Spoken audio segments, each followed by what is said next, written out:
ሰላም እንዴት ናችሁ? የደሱ ሄልቲ ቤተሰባዎች እኔ ዛቬር ይመስገን ደህና ነኝ። በያላችሁበት ሰላማችሁ ይዛ። ዛሬም እንደተለመደው በአንድ አስተማሪና ጠቃሚ ቪዲዮ ተመልሻለሁ። በዚህ ቪዲዮ የፓፓያ ቅጠል እጅግ በጣም አስገራሚ የሆኑ የጤና ጥቅሞችን ለእናንተ በደንብ ዘርዘር አድርጌ እነግራችኋለሁ።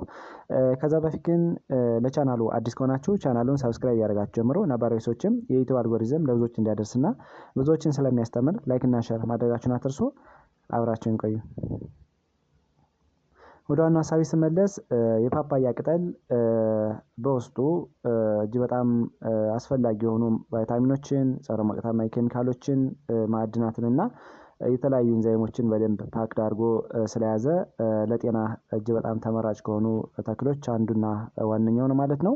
በተለይ ደግሞ በውስጡ ማዕድናትን እንደ ካልሽየም፣ ማግኔዥየም፣ አይረን፣ ፖታሲየም የመሳሰሉ ማዕድናትን ይዟል። ቫይታሚኖችን ደግሞ እንደ ቫይታሚን ኤ፣ ቫይታሚን ሲ፣ ቫይታሚን ኢ እና ሌሎችንም ቫይታሚኖች ይዟል። ሌላው ደግሞ ኢንዛይሞችን እንደ ፓፒን እና ኪሞፓፒን የመሳሰሉ ጠቃሚ የሆኑ ኢንዛይሞችን ይዟል። ጸረ ሞቃታማ ኬሚካሎችን እንደ ፍላቮኖይድ፣ አልካሎይድ እና ሌሎችንም አስፈላጊ የሆኑ ጸረ ሞቃታማ ኬሚካሎችን በደንብ ፓክድ አድርጎ ይዟል ማለት። ስለዚህ ለጤናችን እጅግ በጣም ተመራጭ ከሆኑ ተክሎች አንዱና ዋነኛው ነው ማለት ነው። ከላይ የጠቀስናቸው ንጥረ ነገሮችን በደንብ አሟልቶ ስለያዘ የበሽታ የመከላከል ስርዓታችን ያጎለብታል። ለምግብ መፍጫ ስርዓት በጣም አስፈላጊ ነው። ደም ውስጥ ያለው የስኳር መጠን እንዲረጋጋ ያደርጋል። እንዲሁም ደግሞ ብግነት ወይም ደግሞ ኢንፍላሜሽን እያልን የምንጠራው ሰውነታችን ውስጥ እንዳይፈጠር ያደርጋል። ለቆዳና ለፀጉር በጣም አስፈላጊ ነው።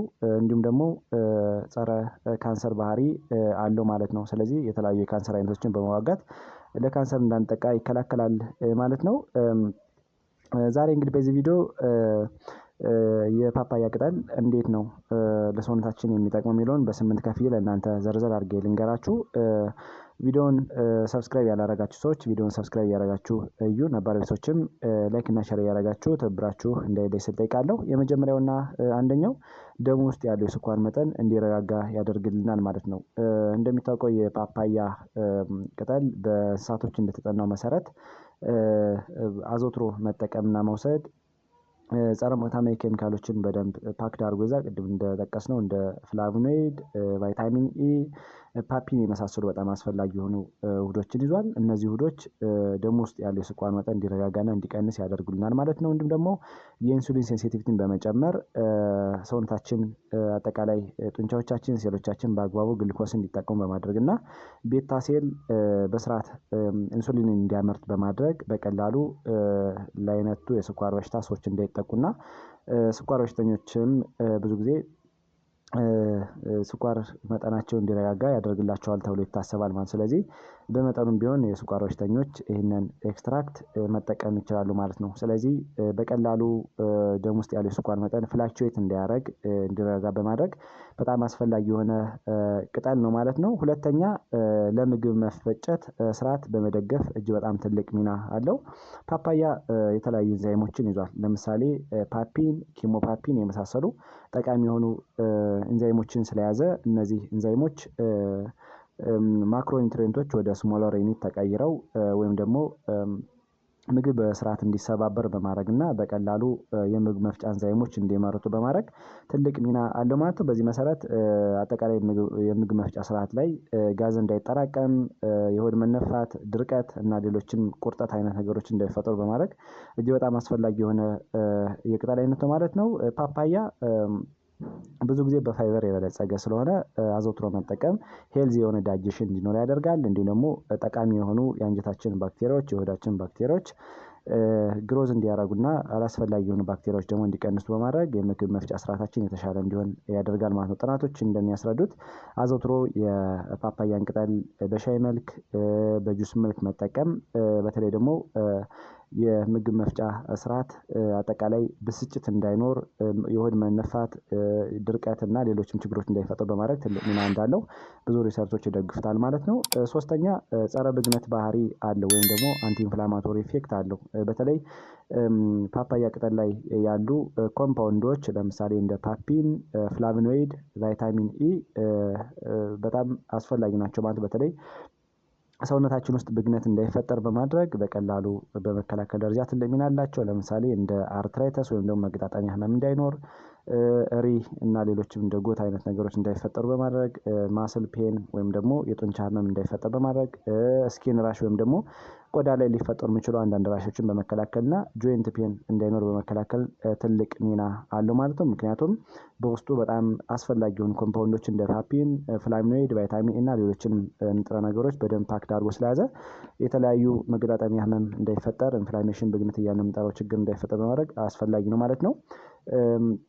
አራተኛ ለቆዳና ለፀጉር በጣም አስፈላጊ ነው ማለት ነው። በተለይ ለቆዳ እና ለፀጉር ጤንነት ተመራጭ ከሆኑ ቅጠሎች አንዱ ነው ማለት ነው። የፓፓያ ቅጠል በተለይ በንጥረ ነገሮች የበለጸገ ነው። እንደሚታወቀው በአንቲኦክሲዳንቶች ፓፒን የሚባል ኤንዛይም ይዟል። እነዚህ ኤንዛይሞች ቆዳ ላይ ሊፈጠሩ የሚችሉ እንደ ቡግር፣ ሌሎችም የሞቱ ቆዳዎች በቀላሉ እንዲነሱ በማድረግ እና ፀጉርንም በመመገብ እጅግ በጣም አስፈላጊ ነው ማለት ነው።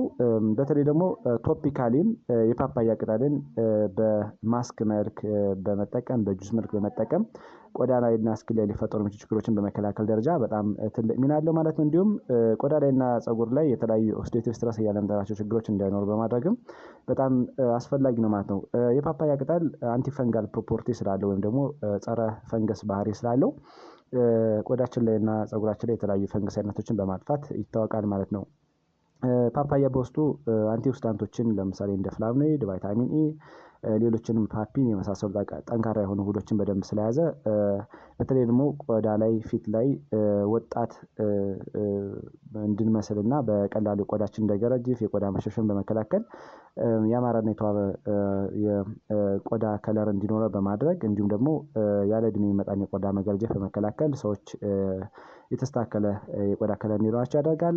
ምክንያቱም በውስጡ ቅድም እንዳልነው በፕሮቲን የሚሟሟ ፓፒን የሚባል ኤንዛይም ይዟል። ይህ ኤንዛይም አሁን እንዳልነው የሞቱ ሴሎችን በቀላሉ ስለሚያስወግድና በተለይ ደግሞ ቆዳ ላይ ቆዳችን በቀላሉ ሴሎችን እንዲቀይር እንዲያድስ በማድረግ ትልቅ ሚና አለው ማለት። በዚህ መሰረት ቅድም እንዳልነው ቡግር፣ ቆዳ ላይ ሊፈጠሩ የሚችሉ ሽፍታዎችን፣ ኢንፍላሜሽን ብግነትን እና የአማረና የተዋበ ቆዳ እንዲኖር በማድረግ እጅግ በጣም አስፈላጊ ነው ማለት ነው። አንዳንዴ ቁስል ሲፈጠር ወይም ደግሞ ቁስል በሚፈጠርበት ጊዜ ውንድ ሂሊንግ ፕሮሰሱ ቶሎ እንዲፋጠን በማድረግ እንዲሁም ደግሞ ስካር ቲሹ እንዲቀንስ በማድረግ ትልቅ ሚና አለው ማለት ነው። ምክንያቱም ኮላጅን የሚባለውን በማምረት ትልቅ ሚና ስላለው ኮላጅን ለቆዳችን ጥንካሬ ለቆዳችን ውበት በጣም አስፈላጊ ከሆኑ ፕሮቲኖች አንዱ ነው። ስለዚህ ፓፓያ በውስጡ ቅድም እንዳልነው ቫይታሚን ሲ፣ ሌሎችም ጠቃሚ ንጥረ ነገሮችን ስለያዘ የኮላጅንን ምርት በማፋጠን በቀላሉ ቆዳችን ወደ ነበረበት እንዲመለስ በማድረግ በጣም አስፈላጊ ነው ማለት ነው። አምስተኛ አንቲ ካንሰር ፕሮፖርቲ ያለው የፓፓያ ቅጠል ማለት ነው። በተለይ ጥናቶች እንደሚያስረዱት ፕሮስቴት ካንሰር ወንዶች ላይ እንዳይፈጠር በማድረግ ብረስ ካንሰር ሴቶችን እንዲያጠቃቸው በማድረግ በጣም አስፈላጊ ነው ማለት ነው። ምክንያቱም ቅድም እንደጠቀስነው ጸረ ሙቀታማ ኬሚካሎችን እንደ ፍላቮኖይድ፣ ቫይታሚን ኢ፣ ፓፒን የመሳሰሉ ጠንካራ ውህዶችን ይዟል። እንዲሁም ደግሞ አስፈላጊ የሆኑ ቫይታሚኖችን በደንብ ፓክድ አድርጎ ስለያዘ በቀላሉ ለካንሰር ሰዎች በቀላሉ እንዳይጠቁ በማድረግ እና የተለያዩ የካንሰር እድገቶች እንዳይፈጠሩ በማድረግ በተለይ ደግሞ ዲኤንኤ ቼንጅ እንዳይኖር ዲኤንኤ ቼንጅ ሲኖር ነው ካንሰር ሊፈጠር የሚችለው እና ይህን በመቀነስ እንዲሁም ደግሞ ሴሎቻችን በቀላሉ በፍሪ ራዲካሎች ወይም ደግሞ ባልተረጋጉ ኤሌክትሮኖች እንዳይጠቁ በማድረግ እና አጠቃላይ አብኖርማል የሆነ ሴል ግሮዝ ሰውነታችን እንዳይፈጠር በማድረግ በጣም አስፈላጊ ነው ማለት ነው። ምክንያቱም በውስጡ ቫይታሚን ኢ፣ ፍላቮኖይድ እንዲሁም ፓፒን እና ኪሞፓፒን ብለን የምንጠራቸውን ንጥረ ነገሮችን በደንብ ፓክድ አድርጎ ስለያዘ ካንሰር ሴሎችን በመዋጋት ትልቅ ሚና አለው ማለት ነው።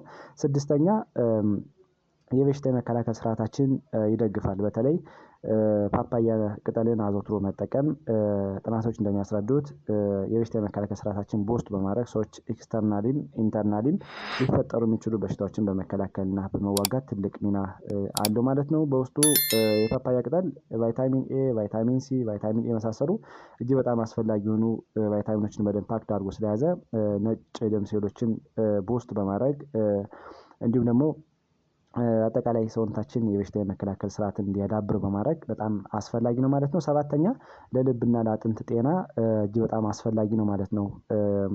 የፓፓያ ቅጠል በተለይ ደግሞ እንደሚታወቀው በውስጡ እንደ ካልሲየም፣ ማግኒዥየም፣ ፖታሲየም እና አይረንን ይዟል ማለት ነው። በተለይ ፖታሲየም ለአጥንታችን ጤና በጣም አስፈላጊ ነው። ምክንያቱም ፖታሲየምን አልባ አጥንታችን እንደ ላስቲክ ሊጠጣጠፍ ይችላል ማለት ነው። ስለዚህ ፖታሲየምን አጥንታችን በመመገብ የሚታወቅ እጅግ በጣም አስፈላጊ የሆነ ማዕድን ነው።